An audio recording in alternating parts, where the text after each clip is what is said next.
Argentina ഇഷ്ടപ്പെടുന്ന ഒരാളാണ്. Diego Maradona ഇഷ്ടപ്പെടുന്ന ഒരാളാണ്. 86-ലെങ്ങാണ്ട് വേൾഡ് കപ്പ് കിട്ടിയതിന് ശേഷം കളർ ടി വി വന്നതിന് ശേഷം അർജന്റീനക്ക് കപ്പ് കിട്ടിയിട്ടില്ല എന്ന് ആളുകൾ പരിഹസിച്ചപ്പോ വിഷമം തോന്നിയ ഒരാളാണ്. കഴിഞ്ഞ ലോകകപ്പ് ലിയോണൽ മെസ്സി എന്ന ലോകം കണ്ട പ്രതിഭാധനനായ ഫുട്ബോളർ ഖത്തറിൽ വാനോളം ഉയർത്തിപ്പിടിച്ചപ്പോ ആ കപ്പിനെക്കാളും ഉയരത്തിൽ അഭിമാനം പതഞ്ഞു പൊങ്ങിയ ഒരു അർജന്റീനക്കാരനാണ് ഞാൻ. ഞാൻ എന്താ പറയുന്നു കേരളത്തിലെ ജനങ്ങളോട്, തിരക്കിട്ടിപ്പോ നമ്മള് 100 കോടി ചെലവാക്കി അർജന്റീനിയൻ ടീമിനെ കേരളത്തിൽ കൊണ്ടുവന്ന് കളിപ്പിക്കേണ്ട കാര്യം. അതിന് ബ്രസീൽ ഫാൻസിലടോ അവർക്കൊരു ബുദ്ധി ഉണ്ടാവില്ലേ, എന്നാ പിന്നെ ഞങ്ങളെ ബ്രസീലിൽ നിന്ന് കൊണ്ടുവരാം, സ്പെയിനെ ഒന്ന് കൊണ്ടുവരാം.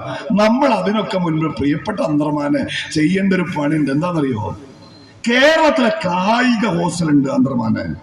അവിടെ പഠിക്കുന്ന കുട്ടികള് ഈ നാട്ടിലെ കുട്ടികളാ.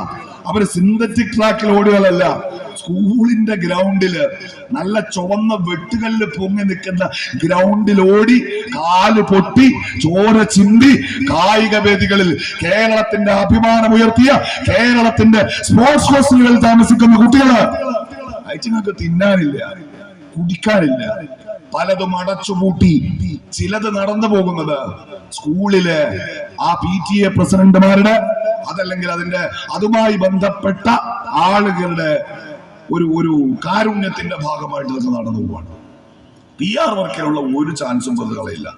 കഴിഞ്ഞ ദിവസം ഒരു വീഡിയോ കണ്ടല്ലോ, ഒരു കുട്ടി വന്നിട്ട് ടീച്ചറോട് പറയണം അംഗൻവാടിയിൽ, ടീച്ചറെ ഞങ്ങൾക്ക് ബിർണാണി വേണം. ഉടനെ വന്നു മന്ത്രി അല്ലേ, ആ കുട്ടികൾക്ക് ഈ മാസം മുതൽ ബിർണാണി, അത് പിന്നെന്താണ് റീൽസായി, അതിന് മ്യൂസിക്കായി, എന്റെ നിങ്ങൾ ഫോണിൽ വന്നു, നമ്മളത് ആഘോഷിച്ചു. സ്നേഹമുള്ള കുട്ടികളെ നിങ്ങൾക്കറിയോ, സ്നേഹമുള്ള നാട്ടുകാരെ, ഈ നാട്ടിലെ പല ഗവൺമെന്റ് സ്കൂളുകളിലെയും പ്രധാന അധ്യാപകര് പുറത്തിറങ്ങാൻ നിവൃത്തിയില്ലാത്ത അവസ്ഥയിലാണ്.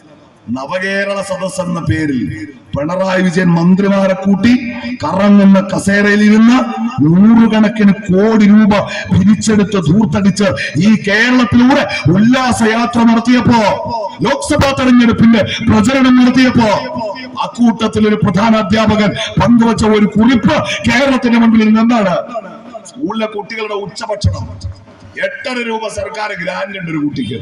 അതുകൊണ്ട് കുട്ടികൾക്ക് ചായ കൊടുക്കണം, പഴംപൊരി കൊടുക്കണം, മുട്ട കൊടുക്കണം, ബിരിയാണി കൊടുക്കണം, മീൻ കൊടുക്കണം, ചോറ് കൊടുക്കണം, സാമ്പാർ കൊടുക്കണം, എല്ലാം കൊടുക്കണം. കുട്ടി ഒന്നിന് 8.5 രൂപ ഗവൺമെന്റ് തരും. ഈ സാറന്മാരും PTA കമ്മിറ്റികളും ഒക്കെ ചേർന്ന് നമ്മുടെ പൊതുവിദ്യാലയം ശക്തിപ്പെട്ടു എന്ന് ഇവര് ആരാ ശക്തിപ്പെടുത്തിയത്? ആ വിദ്യാഭ്യാസ സ്ഥാപനങ്ങൾ നിലനിൽക്കണം എന്നാഗ്രഹിച്ച തദ്ദേശ സ്ഥാപനങ്ങള്, പൊതുപ്രവർത്തകര്, അവര് PTA ഭാഗമായപ്പോ സർക്കാർ ഫണ്ടിന് കാത്തു നിൽക്കാതെ കുട്ടികൾക്ക് ഭക്ഷണം കൊടുത്തു. മുൻകൂർ പണം ഏൽപ്പിച്ചു കൊടുക്കല്ല, പ്രധാന അധ്യാപകൻ പോയിട്ടൊരു പലചരക്കിടയിൽ പറ്റുവെക്കും. ആവശ്യമുള്ള സാധനം മുഴുവൻ വാങ്ങി വന്ന് കുട്ടികൾക്ക്